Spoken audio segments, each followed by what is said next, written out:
Let's turn now to Rick Steiner, a consultant marine conservationist who's monitored both this spill and that of the Exxon Valdez, which Merrily just invoked.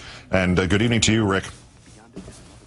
Hi, Keith. How are you? I want to get to the prospects that Thad Allen mentioned for capping this thing this weekend again, but can you weigh first in on the issue of the dispersants and the toxic exposure that we've been talking about? Well, it's a real concern. I mean, if they're finding that much, 10 parts per million, which is twice the limit that NIOSH has set for people, and those are pretty outdated exposure limits, by the way, that's a real concern. Plus, you know, BP and all the companies working down there know that there's a more effective, less toxic dispersant available. It's called JD2000, which is much more effective on South Louisiana crude oil and much less toxic than either of the Corexit products they're using. They should have had stockpiles of that ready to go instead of this Corexit product. They knew this long ago. Why they didn't is, I guess, a big question.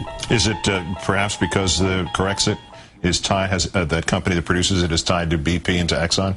Or is that just a guess on my part? Well, no, that's probably a very good guess on your part. The company Nowco, I mean, Exxon basically developed the product, apparently. They did use some of it here in Alaska, but the dispersant applications here in Alaska were very minimal. They were only tests, and they never did a full-scale application here. So this is a real big deal down in the Gulf. All right, Rick, let's turn to the capping thing.